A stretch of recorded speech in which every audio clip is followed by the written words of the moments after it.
Ripoti zinasema baadaye kidogo leo kutakuwa na mazungumzo kati ya Donald Trump na Netanyahu, watajadili kuhusu maendeleo ya mpango wa nyuklia wa Irani. Tusubiri sumu ambayo Netanyahu anaenda kumlisha Donald Trump, alafu tuone baada ya sumu hiyo reaction ya Trump itakuwaje. Bado ni tunaishi na Trump ambaye alikuwa akishikwa masikio kuanzia awali, au tuna Trump mpya ambaye anaweza kufanya maamuzi yake tofauti? Tayari ukitazama vyombo vya habari, mfano The New York Times imekwisha andika taarifa kuwa maafisa wanaoiunga serikali mkono ya Israel waliopo ndani ya Marekani tayari wamekuwa wakipishana kwenda kwa watu wa maamuzi ya ndani ya Marekani ambao wana ushawishi mkuu walio karibu na Donald Trump, kuhakikisha wanaenda kutia mkono kwenye mazungumzo, kwa sababu tayari ndani ya Israel tafsiri yao kwa Marekani kuwa kwenye mazungumzo kuwa Marekani imeisha nyoosha kichwa chake kwa Irani kama ilivyonyoosha kichwa chake kwa Urusi kwenye mazungumzo ya Ukraine. Sasa kinachotokea kuwa hawavutiwi na aina ya mazungumzo hayo yanavyoendelea kwa Marekani anavyoyachukulia mazungumzo. Kwa hiyo ndani ya Israeli hawavutiwi na jinsi Marekani inavyoshughulikia haya mazungumzo. Sasa tayari wameshaanza kutuma baadhi ya maafisa wa serikali ya Marekani ya ndani kuanza kwenda kupachika mikono na kutia vidole, au kuanza kuwashawishi hawa viongozi ambao wako juu wanaokaa kwenye meza moja na Donald Trump, ili waweze kuleta vitu vipya. Kwa manake kila wanalolipeleka yale maombi ambayo waliyapendekeza kwa serikali ya Marekani, wanaona mazungumzo ya kwanza Marekani hajayawasilisha, wamefanya mazungumzo ya pili Marekani hajawasilisha, wanasubiri haya mazungumzo ya tatu ambayo yataanza Jumatano kati ya maafisa wataalamu wa pande zote mbili. Alafu wanasubiri mazungumzo tena ya tatu kamili ambayo yatafanyika Jumamosi kule Muscat. Sasa Israeli anacholalamika ni kuwa kwa nini Marekani hatembei kwenye njia yake? The New York Times linaandika kuwa ni Trump aliyemzuia tena Netanyahu kufanya mashambulizi juzi, kuwa Trump amemzuia. Sasa vyombo vya habari vinaripoti kuwa mazungumzo ya leo Jumatatu ya simu yatafanyika kati ya Netanyahu na Donald Trump. Nakumbuka kuwa Donald Trump wa kwanza yule wa 2016, 17 kuja mpaka 20 alikuwa ni Donald Trump ambaye alikuwa amewekwa kwenye mifuko ya Netanyahu, ambaye Netanyahu alikuwa amemmiliki, anaweza kufanya anavyojisikia, anamwambia kushoto geuka, nyuma tembea, kwa sababu ndio aliyemwambia toka kwenye makubaliano ya JCPOA, ndio aliyemwambia ondoka, na Netanyahu akaamua kujiondoa kwenye yale makubaliano. Sasa huyu wa sasa, je, ni kweli Trump amebadilika?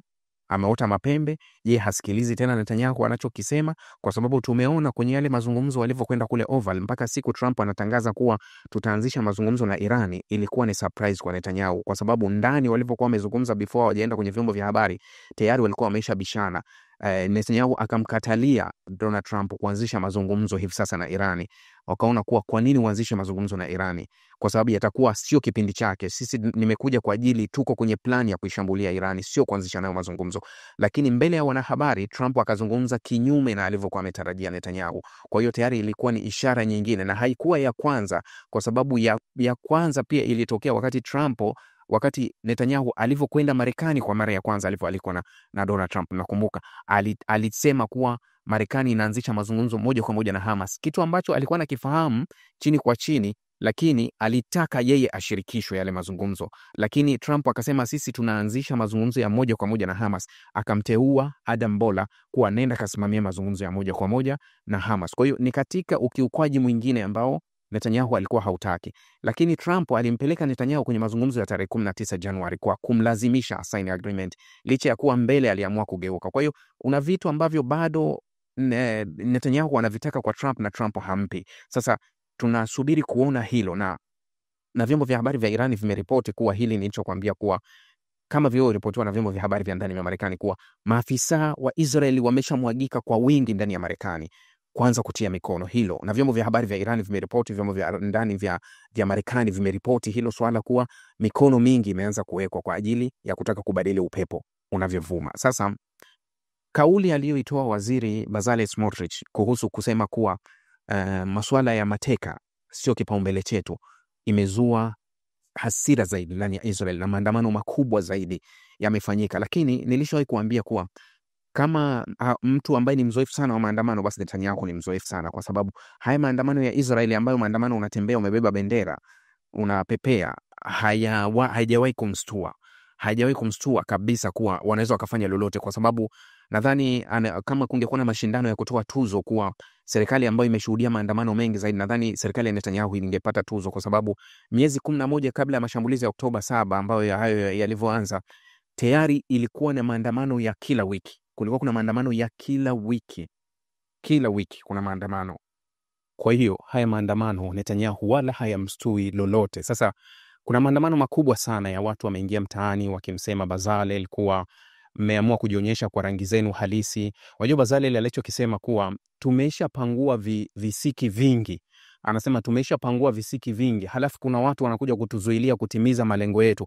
Hili haliwezekani. Yani anakusudia kuwa visiki ni vile kina waziri wa ulinzi, kina Yoav Gallant, Herzi Halevi, yani wapinzani wote wa vita tumewapangua, wameweka pembeni. Sasa wanakuja wengine wanatuzuilia tusiweze kutimiza malengo yetu.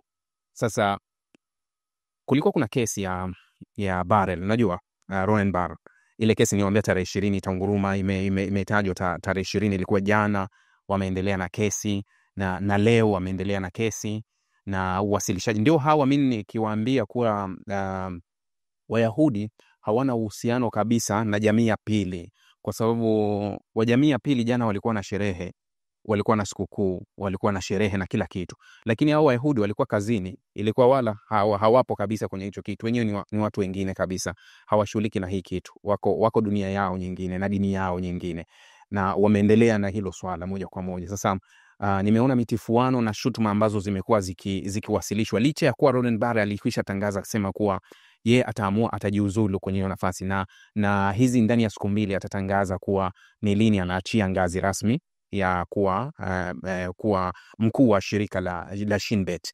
Amesema ni hivi karibuni atatangaza, lakini katikati ya hiyo kutangaza bado wameendelea malumbano ya pande zote mbili, na Bara amekuja na jipya jingine. Acha lile la wiki juzi ambalo alilitoa akasema kuwa Netanyahu alinilazimisha nilazimishe majaji wa Jerusalem, wa mahakama ya Jerusalem waondoe kesi yake, kuwa asisimame kwenye kesi, akwepe ile vitu, na akasema kuwa kingine ambacho nilikuwa nafuatilia ni kwa sababu tulianzisha uchunguzi kuhusu ile inaitwa Qatar Gate, kashfa ya Qatar inayohusu Qatar Gate, lakini wamekuwa wakifuatilia uvujaji wa taarifa za maafisa wa karibu wa Netanyahu ambao wamekuwa akiwachunguza. Anasema hilo pia, lakini leo amekuja na jipya pia, anasema kuwa Netanyahu aliagiza Shin Bet chini ya Ronen Bar kuwa ianze kuwafuatilia wanaoratibu na kuandaa maandamano yote yanayoipinga serikali. Yani wawajue ni nani na nani na nani, hata kama ni wa Israel, yani kuwa tunataka tumjue nani na nani na nani ambao wanaandaa hayo maandamano. Sasa anasema kuwa Netanyahu alikuwa anahitaji utiifu wangu zaidi kwake kuliko mimi kuheshimu sheria ambazo zilizopo.